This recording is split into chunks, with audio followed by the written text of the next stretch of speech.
Okay, welcome to Negotiating with Jesus. I continue to simply want to have some kind of presence here. So if you've ever seen a video, which it looks like nobody has, it's just me alone on YouTube, and that's okay. I'm just experimenting.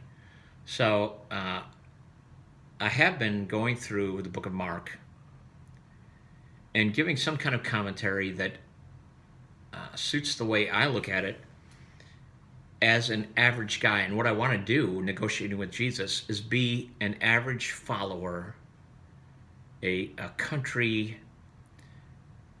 worker, I've been a truck driver. I worked at warehouses. I've been a machinist. I've worked with my hands a lot of my life. I've also had a troubled childhood. I had a long period where I was wrestling, trying to figure out who I was. I had that identity thing that so many are wrestling with. And then I also worked at a drug rehab, and now I've been a youth director for a long time. So working with students and trying to figure out how do you present the gospel to this generation. So what I want to do is not come off. I am not a theologian. I have not gone through seminary. I'm a like a blue collar preacher. So that puts me in this, to me, this middle zone that I'm not real sophisticated, and I have some knowledge, but I want to be closer to the base than to the pinnacle of knowledge. I actually want that.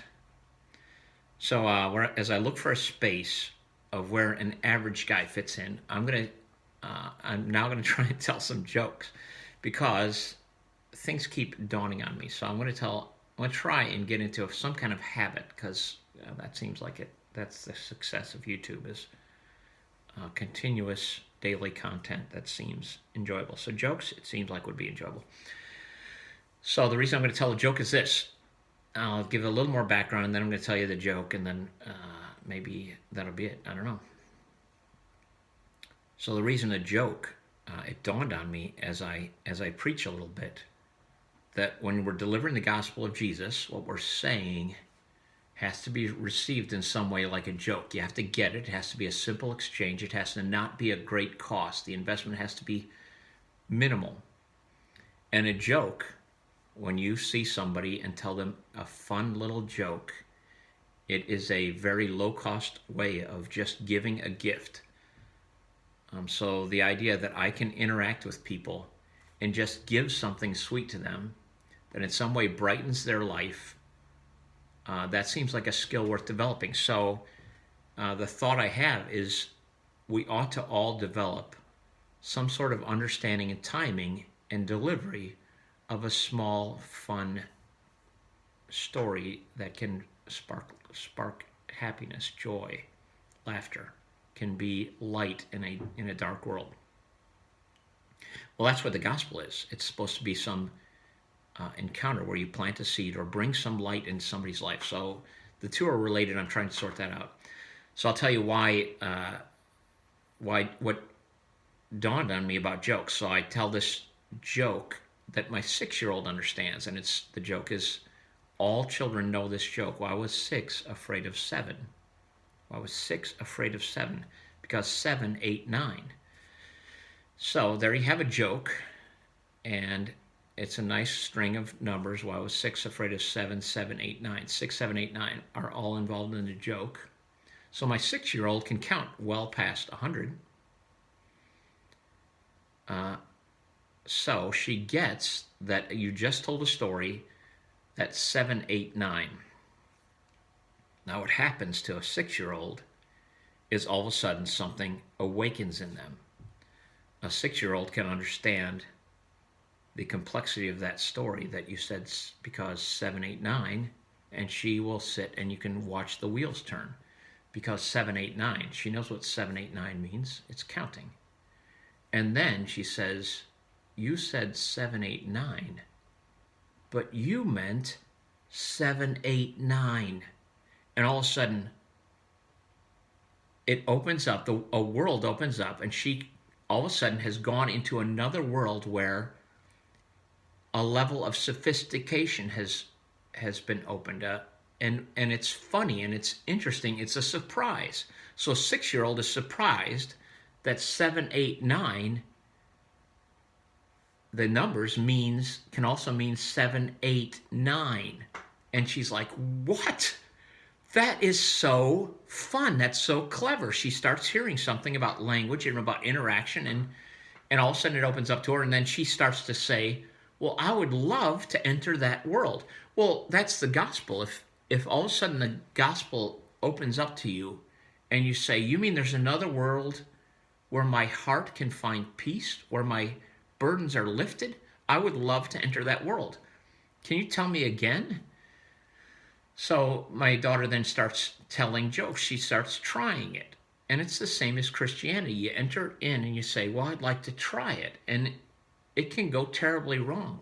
You can be at the door and not get in. So my daughter's telling me jokes and none of them work. But she's trying to understand and is presenting back to me a small glimpse of this world. So she wants to enter a new world. So that idea, to me, is what the church has to present to fellow believers. We have to be able to go into the world, say some small thing that is a gift and then has potential. It's a planted seed, but it has potential that if someone can receive it, all of a sudden something opens and they glimpse another world where sins are forgiven, where burdens are lifted, where a burden is light. Jesus in Matthew 11:28, one of my favorite verses, says, come to me, those who are weary. And everybody, you look anywhere, there are weary people out there. And boy, they would love to have a light burden. Jesus says, I'll give you rest. Man, would people love to rest. They would love that. So what do you say? So here's the joke of the day. So I have a list of a bunch of jokes that I use, and they're like dad jokes. They're pretty funny. So telling a joke, you want to set it up that it seems like a natural thing you're talking about. So I went into the bank the other day, and I'm standing in line, and a lady comes in, and she looked a little confused, and I said, and I'm not a teller, I'm standing in line just like her. She said she was here, and she asked, do you know how, can you help me? Can you help me check my balance? And I gave her a push, and her balance was not very good at all. So the joke is, today at the bank, an old lady asked me to help her check her balance. So I pushed her over. So that's funny, because can you help me check my balance? You set up a joke that everyone understands what you're talking about. She had her checkbook out. She says, can you help me check my balance? And then you must, through timing, surprise them and say, so I helped her check her balance, and I pushed her, and she tipped right over. So an old lady that I help her check her balance. So I'm going to try and do a joke, try and get into some kind of habit. I often start and stop without finishing, but I would like to do that. So this is Negotiating with Jesus. I'm Tom. Wanting to bring light into the world and really struggling to figure out, how do we do that? How do you and I work together and bring some light into the world? And I believe Jesus is the light of life. He actually brings light into the world. I'll say this one last thing as I close. C.S. Lewis, the quote, I believe in Christianity like I believe the sun has risen, not only because I see it, but because by it I see everything else. So C.S. Lewis talks about the sun having risen. And then also you think, the sun is risen. It has this double meaning. The sun is risen. That would be true light in a world of darkness. I'll talk to you later. Negotiating with Jesus. like and subscribe.